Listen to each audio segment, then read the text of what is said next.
매일 아침을 뉴스로 깨웁니다. 신율의 출발 새아침.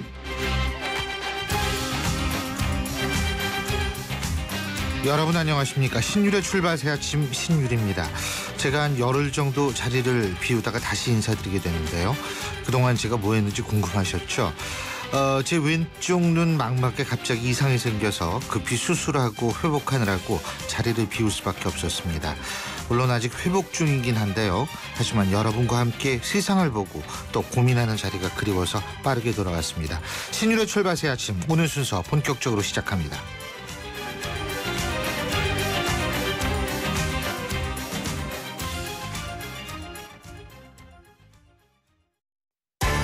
신율의 출발 새아침. 우리가 이번에 발생한 이 돌고래호 사고를 보면서 상당히 그 일종의 데자뷰 같은 느낌을 가지신 분들이 많을 겁니다. 구멍난 안전지도의 늑장구조, 여기에 더해서 안전 불감증까지 나타나고 있는데요. 바다에서 또 일부는 가족을 잃었습니다. 오늘 아침까지 이어진 수색에서도 추가 실종자 발견 소식은 아직 없는데요. 현재까지 10명이 사망하고 3명이 생존하고 8명이 실종 상태입니다. 지난 주말 취자동 인근에서 전복된 돌고래호 사고를 계기로 도마 위에 오른 낚시 어선의 안전 문제 조목조목 좀 짚어보겠습니다. 해양안전 전문가시죠. 김삼열 전 목포지방해양심판원장 전화 연결돼 있습니다. 원장님 안녕하십니까? 안녕하십니까. 김삼열입니다. 예. 자, 먼저 말해요. 선체인양 오늘 시작된다 그러는데 사고 원인. 이게 지금 바닥은 깨끗하다는 거 아닙니까? 그렇죠? 예. 이게 그러니까 너울 때문이라고 봐야 되나요? 선박이 그 너울 때문에 그렇게 순식간에 전복되는 그런 사례는 없습니다. 이제 관계 당국에서 사고 원인을 조사를 하고 이제 선체 인양이 되면은 정확한 사고 원인은 나오겠지만은 우선 추측컨대 이제 그 높은 파도로 순간적으로 이제 기관이 정지되면서 높은 파도를 맞았거나 아니면은 뭐 추진기에 양식장 로프 등이 걸려서 전복이 됐거나 아니면 이제 과적으로 인한 복원력 상실 때문에 일어난 게 아닌가 이렇게 추측해 볼 수 있을 것 같습니다. 예, 과적이라는 것은 결국은 사람을 많이 태웠다 이 말씀이시네요. 네, 그렇죠. 그렇죠. 근데 이 돌고래호의 정원이 몇 명인지 아십니까? 뭐 정확히 지금 검사기관에서 몇 명으로 그 산정을 해놨는지는 모르겠는데 보통 9.7톤 정도의 선박이면은 정원이 임시적으로 약 12명에서 15명 정도가 아닌가 이렇게 보고 있습니다. 근데 지금 이 돌고래호에서는 20명이 넘게 탔다 이 말씀이시군요. 예. 자, 그렇다면 일단은 이게 이제 관리의 문제가 나올 수밖에 없는데요. 어떤 점이 제일 문제라고 생각하십니까? 낚시어선에 있어서. 이제 우리나라는 이제 공식적으로 그 선박안전법에서 낚시어선이라는 용도는 없습니다. 이제 다만 이제 어선법에 의해서 어선으로 등록한 선박에 대해서 이제 어업을 하지 않는 어항기에 이제 어민들의 소득 증대를 위해서 한시적으로 낚시를 이제 허용을 해서 그 소득 증대를 하고 있는데 이게 지금 낚시 어선들의 문제가 뭐냐면은 그 바다에 떠서 유람도 하고 낚시도 하면서 하는 일본과 같은 유어선 제도도 우리나라에 도입됐다라고 봐야 되는데 이게 사실상 여객 운송 행위를 하고 있거든요. 여객 운송 행위를 한다는 것은 그만큼 안전 관리가 강화돼야 된다는데 전부 지금 해경이나 뭐 항포구 그 집파출소가 없는 이런 곳에서 이제 어선으로 등록된 선박들이 그 본업인 어업에 종사하기보다는 낚시 동호인들을 중심으로 운송 행위를 함으로써 안전의 사각지대가 발생하고 있는 거죠. 그러니까 실제로 그 원장님 생각으로는 이 유어선이라고 아까 표현을 하셨는데 그죠? 맞죠? 유람 플러스 이제 낚시를 하는 이것도 결국은 여객 운송 행위를 하기 때문에 여객 운송에 관한 법규가 적용이 돼야 된다 이 말씀이시네요. 그렇죠. 그러니까 우리나라 그 선박안전법이나 국제협약에서는 여객이 12명 이상이 승선을 하게 되면은 여객선에 준한 검사나 안전관리를 받도록 되어 있습니다. 근데 이제 그 여객선이나 뭐 유도선이나 이런 부분들은 철저한 검사나 안전관리가 강화돼 있는데 예. 아무래도 이제 영세한 소형 어선들은 안전관리나 이런 검사 측면에서 약간은 완화돼 있을 거 아닙니까? 예. 이 선박의 낚시객들을 승선시키기 위해서 지금 하고 있는 검사기관의 검사는 몇 명을 탈 것인가 하는 정원 산정하고 거기에 사람에 맞는 구명동의 정도만 비치하도록 하고 있기 때문에 네. 여객선에서 관리하고 있는 구명보트라든지 여러 가지 안전설비보다는 훨씬 못 미친다는 것이죠. 그러니까 구명보트 것들이 없군요. 일반적으로 유어선이라는 데는. 그렇죠. 그러니까 이제 이런 부분이 일종의 그 법 제도의 구멍이다 이렇게 볼 수 있겠네요. 그죠? 그렇습니다. 네. 예. 자, 그러고요. 또 한 가지 측면이 뭐냐 하면 일부 언론에서 보도가 됐는데 이 낚시하시는 분들이 무리를 해서라도 출항을 요구하는 경우가 많다는 겁니다. 네? 그런 경우 같은 경우는 이걸 어떻게 규제를 할 수 있는 방법이 없을까요? 그러니까 이제 그 여객선이나 유도선의 경우는 철저한 안전 관리로 인해서 이제 날씨가 나쁘거나 네. 나빠질 우려가 있으면은 엄격한 이제 출항 통제가 이루어지고 있는데 네. 그런 기관들이 없는 각 항포구의 어촌 마을의 경우는 네. 되게 이제 출항 통제나 이런 부분을 마을 이장이나 어촌계장이 하고 있는데 네. 우리 신 안카님께서도 아시다시피 전부 그 아는 안면에 예. 오늘 뭐 날씨가 나쁘니까 뭐 강력하게 그 출항을 통제하거나 예.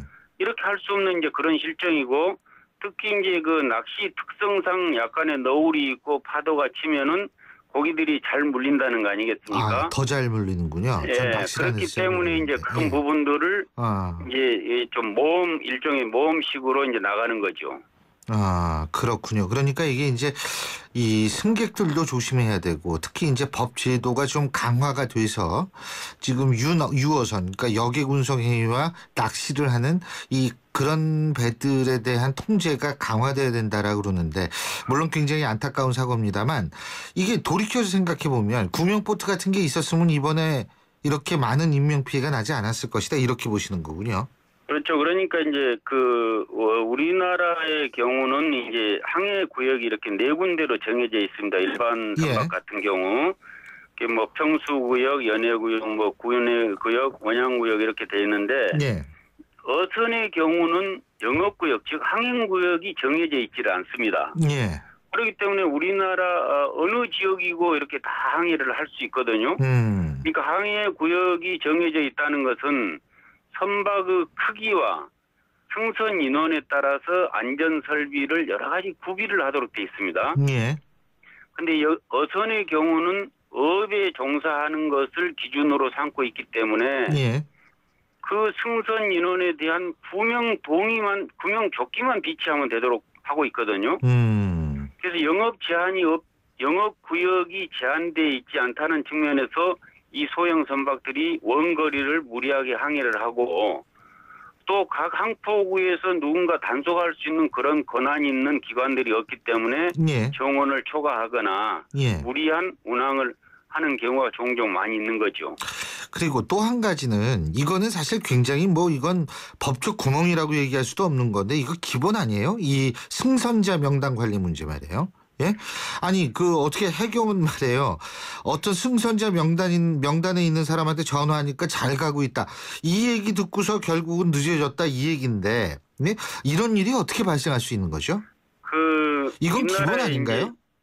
우리나라에서 기본적으로 항포구에서 출입항 관리는 이제 어선에 하는 겁니다. 어선이 오늘 뭐 조업을 나간다, 몇 시에 나와서 언제 돌아온다 이제. 옛날에 이제 어선이 이제 그런 것도 없이 나갔다가 안 돌아오는 경우가 종종 있었지 않습니까? 그렇기 때문에 이제 이 선박이 어디서 출어를 했고 어디 해역에 갔고 하루나 이틀을 안 돌아오면은 또 신고를 해서 이제 수색을 하고 이런 개념으로 출입항 관리를 하다 보니까 낚시 어선에 대해서 철저한 그 승선자 명단이나 승선을 하고 떠나는지 여객선처럼 그런 확인 제도가 없다는 데 문제가 있는 거죠. 그러면은 이거 근데 우리가 예를 들면은 배를 타고서 어쨌든 좀 멀리 나가는 거 아닙니까? 예? 예. 그렇다면은 이거는 제도의 문제를 떠나가지고 만일의 경우로 대비해가지고 승선자 명단 관리를 잘 해야 되는데 지금 현재 이게 누가 하고 있어요? 지금 이제 해양 경찰이 이제 있는 곳에서는 해양 경찰이 이제 출입항 관리를 하도록 돼 있고, 예. 해양 경찰이 없는 곳에서는 이제 마을의 어촌계장이나 이장한테 대행을 줘서 거기서 이제 입출항 신고를 받도록 돼 있기 때문에 예. 아무리 암만 해도 이제 일반 관계 공권력을 가진 기관이 관리하는 것보다는 민간이 하기 때문에 소홀할 수밖에 없는 것이죠. 그러면 우리나라 전체에서 해경이 있는 곳과 없는 곳의 비율이 대략 어느 정도 됩니까? 없는 곳이 더 많다라고 보시면 됩니다. 없는 곳이 더 많다. 예. 그러니까 결국은 없는 곳에서는 민간이 하기 때문에 제대로 될 수가 없다 이런 말씀이시네요. 예, 그렇습니다. 그러면 이 부분을 최소한 이 부분이라도 보완을 하기 위해선 해경을 늘려야 되나요? 그러면? 그러니까 해경이 없는 이런 항포구에는 예. 또 이제 육상 경찰이라든지 그 뭐 시군 면 단위로 뭐 그 출장소라든지 이런 관련 기관들이 많이 나와 있지 않습니까? 예. 그런 기관들의 그런 기능을 부여하면 저는 될 것으로 보고 있거든요. 굳이 그 권한이 없는 민간한테 그런 부분들을 대행을 하도록 해가지고 예. 관리에 허점이 있게 하는 것보다는 공권력을 가진 뭐 해경, 육경, 또 면사무소 이런 하다못해 우체국이라도 예. 그런 관리를 할 수 있는 권한을 법적으로 부여해 준다면은 지금보다는 훨씬 더 강화되고 신속한 어떤 소통도 이루어지지 않겠는가 이렇게 보고 있습니다. 자, 그리고요. 사고는 사고, 이제 이게 법적 제도를 좀 더 강화해야 된다라는 그런 말씀에서는 전적으로 동의를 하는데 또 하나는 말이에요. 사고가 난 이후 문제인데 자, 국민안전처 이런 얘기 예전에 했다고 그러더라고요. 어디든 사고가 나면 육지는 30분, 해상에선 1시간 안에 도착해서 구조하겠다. 근데 이번에도 시간이 상당히 걸렸죠. 지금 그 세월호 사고 이후로 제가 개인적으로 생각할 때는 달라진 게 없습니다. 예. 지금 중앙 재난안전 특공대 훈련을 부산에서 하고 있고, 예.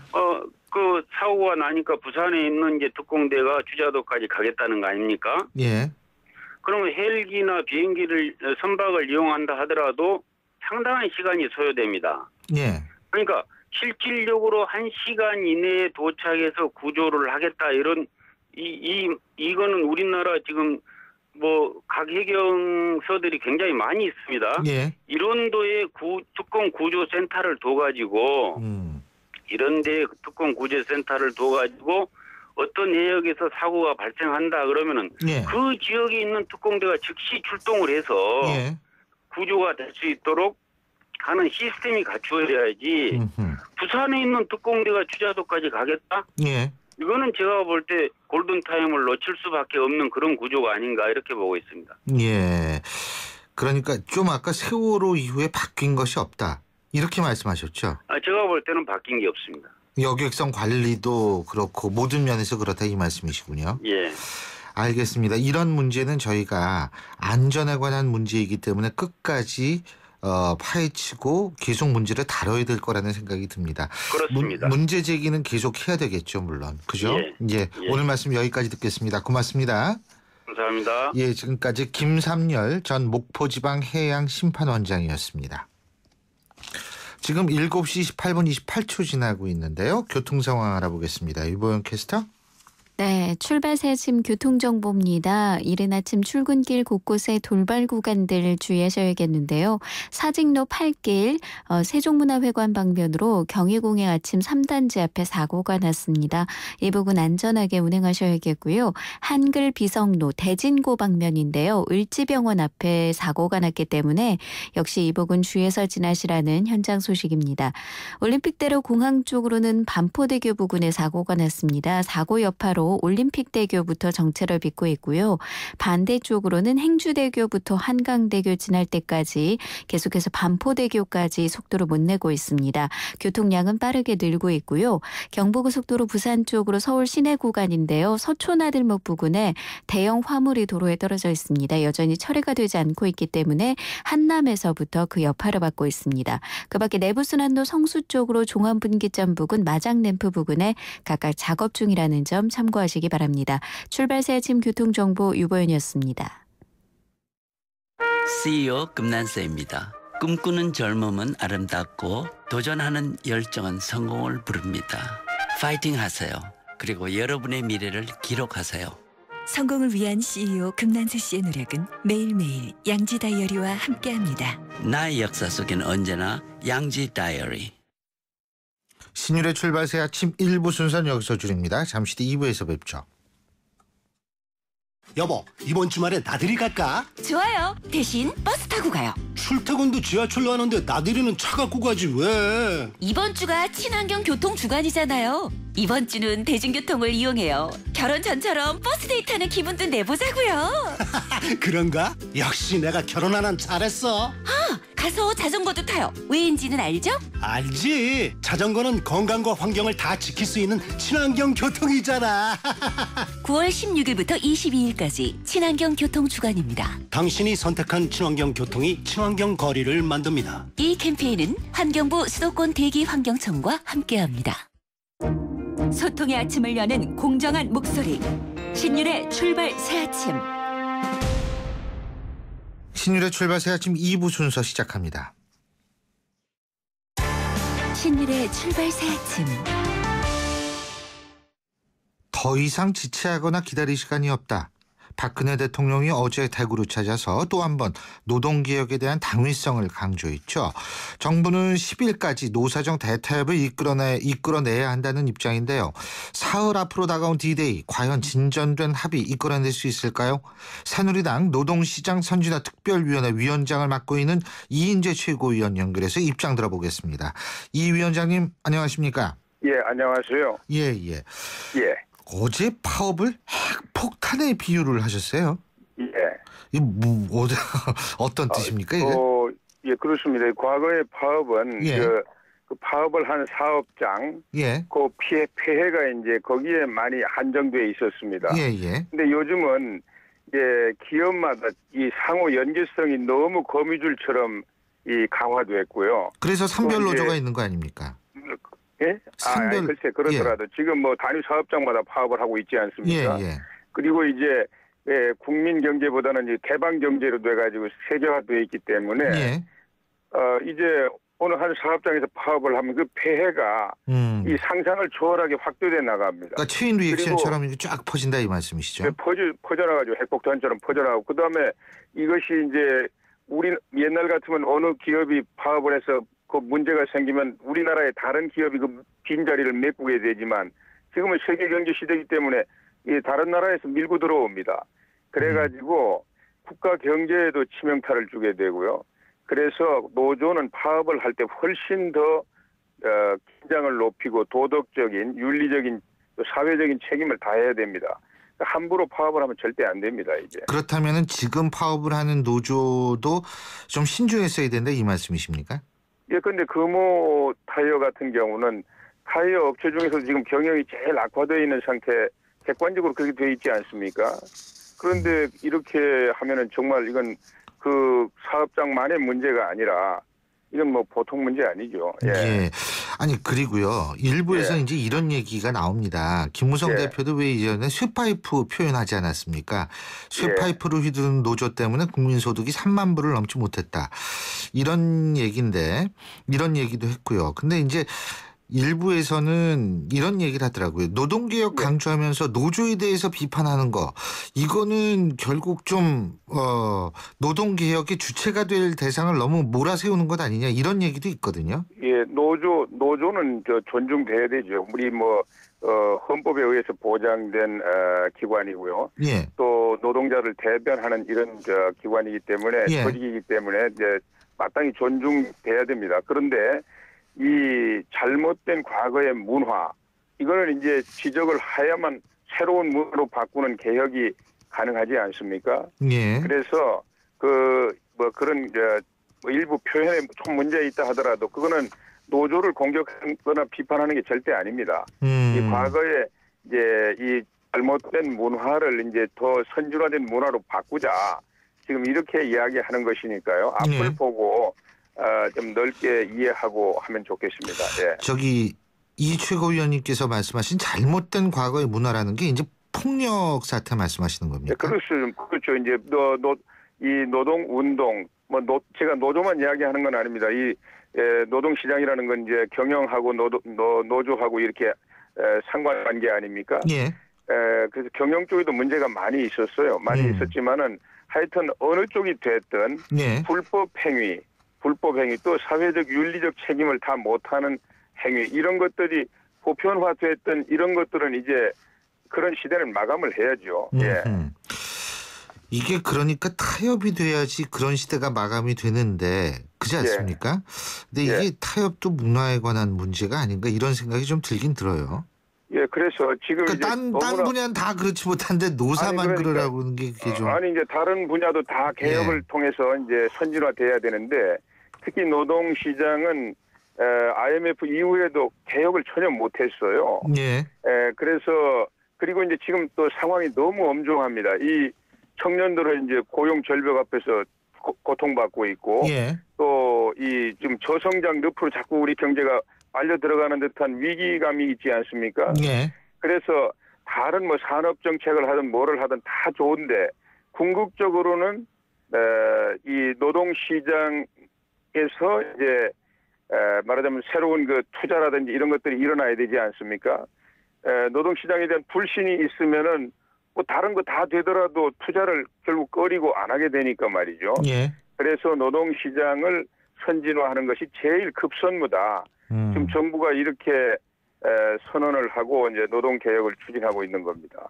그리고 아까 표현에 문제가 있다 이런 표현을 쓰셨는데 김무성 대표의 쇠파이프 발언이 적절하지 못했다는 데에는 동의하시는 것 같아요. 아니 그거는 이제 김 대표께서는 이제 과거에 그런 부정적인 문화를 지적한 것인데 그것이 마치 어떤 특정 노조를 공격하는 것처럼 이렇게 오해가 있을 수 있었다면 그런 거는 조금 좀 유의했어야 되지 않나 이런 생각입니다. 예, 그렇군요. 그리고 어쨌든 최경환 경제부총리는 10일까지 노사정 대타협을 이뤄야 된다 이런 얘기하고 있는데요. 10일 오늘이 며칠이죠? 오늘이 7일 아닌가요? 오늘 8일이군요. 8일. 예. 8일이면은 오늘까지 쳐도 사흘밖에 안 남았는데 이게 가능한 얘기예요? 예, 사흘이면 충분합니다. 예. 충분해요? 지금 그리고 이제 10일을 저희들이 일부러 이렇게 정한 것이 아니고 10일까지 노동시장 개혁 이 보따리 안에는 이 노동자들의 사회 안전망 강화가 있어요. 그래서 이제 일을 하다가 이제 직장에서 일시적으로 이제 밀려나면은 이제 실업 상태에 들어가지 않습니까? 그래서 이제 실업 급여가 지급이 되는데 요거를 이제 급여 기간을 한 달 늘리고 또 급여액도 통상임금의 50%를 60%로 끌어올리는 이런 내용이 있습니다. 그래서 그거는 이제 정부 예산안에 한 1조 원이 이제 반영이 돼야 되는데 정부 예산안 국회에 제출하는 시한이 10일이에요. 그래서 지금 이제 그런 물리적인 한계가 있고요. 또 국회 이 개혁 입법안을 이제 여당이 제출하고 야당도 대안을 제출해야 되지 않습니까? 이번 정기국회 안에 이게 이제 마무리가 돼야 되기 때문에 그래서 10일까지는 꼭 사회적 대타협을 이루어 달라 이렇게 요청을 하고 있는 것입니다. 그리고 이제 3일 남았는데 지금 오랫동안 지금 갑자기 하자는 것이 아니라 전에 4월 달에 결렬될 때 이미 한 8개월 100여 차례 회의를 했습니다. 그래서 남은 쟁점이 얼마 안 되고요. 이거에 관해서 이제 결단만 남아 있습니다. 결단만. 그렇기 때문에 노사정이 결단을 하는데 3일이면 충분합니다. 근데 이거 만일 안 되면 어떻게 되는 거예요? 아니 이제 꼭 된다고 저는 확신하고 있습니다. 왜냐하면 세상 일이라는 게 100%가 없으니까. 한국노총이 복귀할 때 이 노동시장 개혁이 무슨 노사정만의 문제가 아니라 이 시대적인 과제고 또 국민들이 지금 노동시장 개혁하라고 막 명령하는 거 아닙니까? 그래서 한국노총이 복귀할 때에는 단단한 각오를 가지고 들어오신 거예요. 어떻게 하든지 하여튼 사회적 대타협을 이룬다. 그래서 저는 뭐 100% 신뢰하고 있습니다. 예. 네. 지금 임금 피크제는 뭐 50에서 60% 올린다고 말씀하셨죠? 아니 그거는 이제 실업급여 할 때 실업급여요. 예. 임금 피크제하고는 다른 겁니다. 예. 임금 피크제하고 지금 또 하나 중요한 것이 이제 두 가지 해고 기준 문제 아니겠어요? 뭐 예, 김무성 그렇습니다. 대표도 임금 피크제 공정 해고 없이 노동개혁은 불가능하다. 이게 공정 해고라는 것이 또 굉장히 중요한데 그렇지 않습니까? 예, 근데 예. 말씀하시죠. 예, 제가 좀 설명을 드릴까요? 예, 임금 피크제는 뭐 이제 한국노총 노동계도 이제 기본적으로 반대하지 않습니다. 다만 이제 이 공정한 해고는 업무에 적응을 못하는 근로자, 업무에 적응을 못하고 성과도 못 내고 그 혼자만 일하는 게 아니지 않습니까? 한 팀워크를 이뤄서 일하기 때문에 그런 분이 이제 있으면 팀 전체의 이제 분위기에 영향을 미치고요. 이럴 경우에 그분을 다른 이제 직업적으로 훈련을 시키고 전환 배치를 하고 그래도 안 되는 경우에는 이제 계약을 해지할 수 있다. 이게 대법원 판례입니다. 이 대법원 판례 해석 지침을 해석 규범을 일반화하는 이런 이제 내용이 들어가 있어요. 그래서 그거는 지금 뭐 법으로 하자는 것도 아니고 행정 지침으로 해보자는 것인데 지금 논의 중입니다.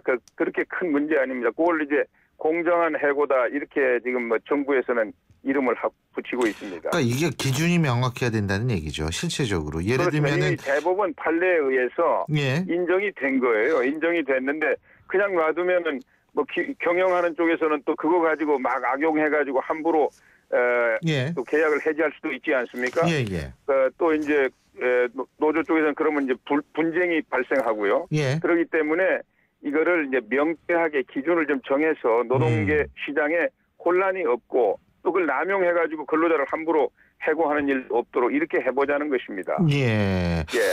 어쨌든 예를 들자면은 내부 고발자라든지 이 불합리한 사측에 있어서 저항하는 근로자가 해고당하는 일은 절대로 없어야 되기 때문에 이제 이런 없습니다. 것들이 중요한 거죠, 사실은. 절대 없고 코에 걸면 코걸이, 귀에 걸면 귀걸이식은 안 되는 거죠.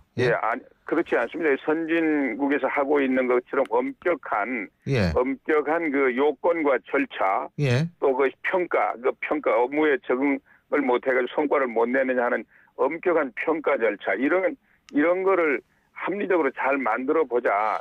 대법원 판례는 이제 특정한 사건에 관해서 이제 해석을 한 거 아닙니까? 그렇기 때문에 그 부분이 절대 노조나 또 노동자한테 불리하게 하겠습니까?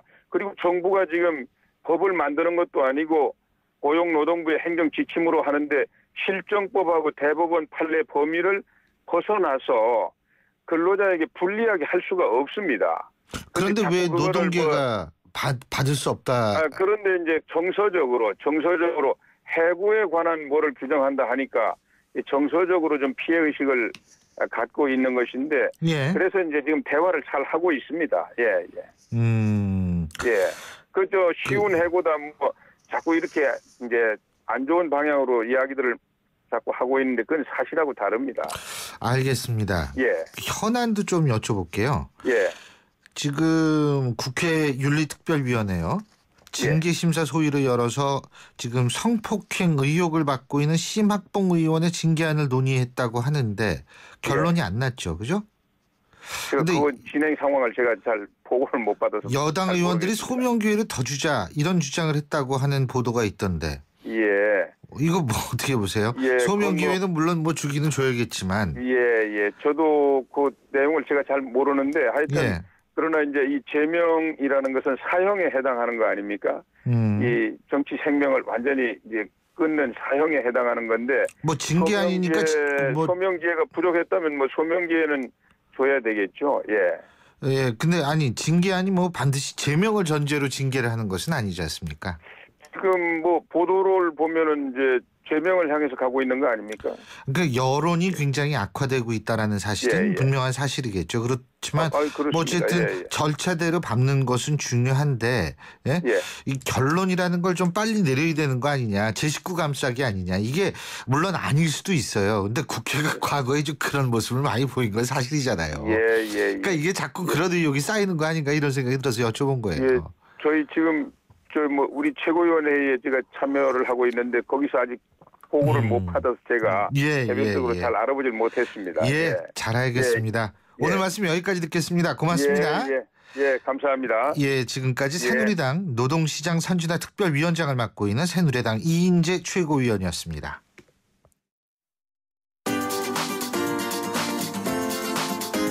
YTN 뉴스 FM 신율의 출발 새아침 댓글로 보는 뉴스. 댓글로 보는 뉴스 순서입니다. 매일 뉴스를 보는 게 1인 여자시죠. YTN 플러스 최영아 기자 함께하겠습니다. 어서 오십시오. 안녕하세요. 한동안 못 봤습니다. 네. 제가 아직도 눈이 완전하지가 않아가지고. 이게 참 살다 보니까 별일이 다 생기더라고요. 아무렇지도 않고 어떠한 것도 없는데 막막이 갑자기 부분적으로 분리가 되질 않나 참. 자, 첫 번째 소식 어떤 겁니까? 네, 돌고래호 전복사고 실종자 수색 작업이 별다른 진척이 없어서 가족들의 마음을 애타게 하고 있는데요. 그런 가운데 해상 구조작전 등을 수행하는 해양경비안전본부 소속 헬기 넉 대 가운데 한 대 정도에서 엔진 결함이 발견된 것으로 YTN 취재 결과 확인됐습니다. 네, 해경이 특별 점검에 나섰는데요. 현재 보유한 전체 헬기 17대 가운데 4분의 1 정도인 4대에서 문제가 발견됐습니다. 4대 가운데 한 대는 교체할 수 있는 예비 엔진조차 없어서 아예 정비고에 세워둔 상황인데요. 더 큰 문제는 결함 발견 이후에 2달 가까이 지났지만 아직 정확한 원인을 모른다는 겁니다. 원인 규명을 위해서는 엔진을 분해해서 살펴봐야 하는데 계약 조건상 국내에서는 불가능하기 때문에 부품 교체 등의 땜질식 처방만 이뤄지고 있습니다. 관계기관에 적극적이고 신속한 대책 마련 필요하다는 지적입니다. 이러면서 무슨 1시간 내에 달려가요. 1시간 내에 달려가긴. 이거 2달이 넘게 이거 가만히 세워두고 있다라는 얘기 들으니까 갑자기 화가 나네. 이런 식으로 일을 처리하면 안 되죠. 이게 정부가 이런 부분까지 좀 다 살펴야지 이게 뭐 사고가 나더라도 수습이 빨리 되는 거 아닙니까? 그렇습니다. 참. 또 다른 게 어떤 거예요? 네, 3D 프린터가 다양한 분야에서 활용되면서 핵심 미래 산업으로 떠오르고 있는데 그에 따른 부작용 우려도 큽니다.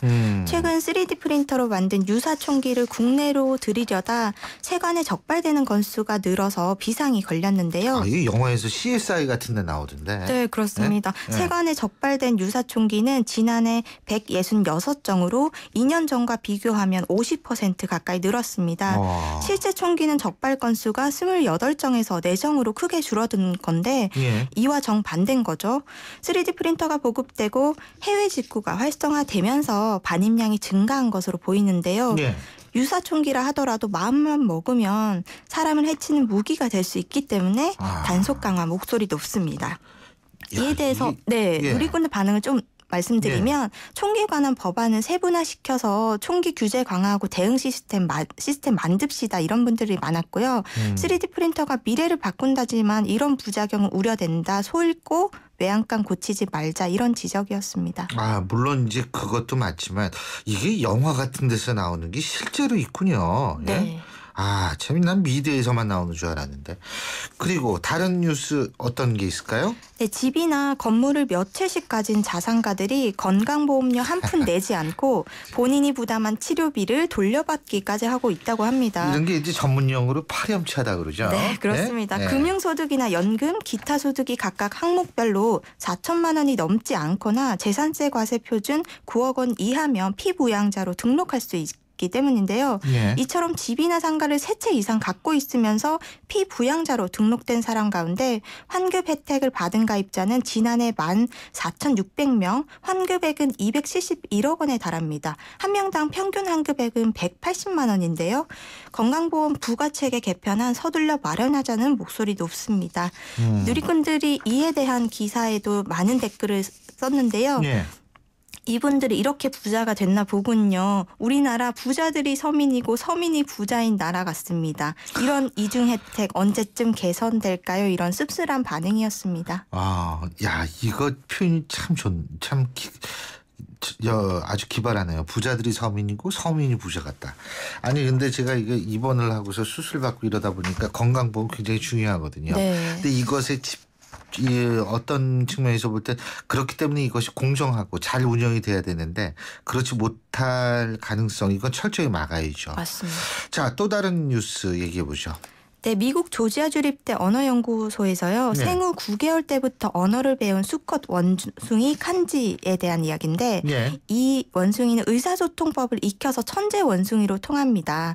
올해 35살인 칸지는 200개가 넘는 단어를 익혔고 600가지가 넘는 과제를 수행했는데요. 3살 아이 수준의 소통 능력을 지닌 것으로 평가됩니다. 예. 그런데 연구진이 이처럼 언어를 익힌 영장류가 사람과 어떤 결정적인 차이가 있을까 질문을 던졌고요. 예. 그 답은 호기심이었습니다. 아하. 예. 원숭이들은 예. 자의식의 근본이 나는 누구인가 하는 같은 질문은 물론 도구를 사용하면서 그 작동 원리에 대한 흥미는 없었던 건데요. 사람만이 호기심을 지닌 동물이고 그렇군요. 질문을 할 줄 아는 존재라는 결론이었습니다. 예, 그렇군요. 갑자기 혹성 탈출이 생각납니다. 자, 오늘 말씀 여기까지 듣죠. 고맙습니다. 고맙습니다. 예, 지금까지 YTN 플러스의 최영아 기자였습니다. 미래에는 냄비 뚜껑을 타고 달나라 여행을 할 거예요. 미래에는 악당들을 물리치는 슈퍼히어로가 될래요. 아이들의 가능성을 열어주는 것이 우리가 미래를 준비하는 방법입니다.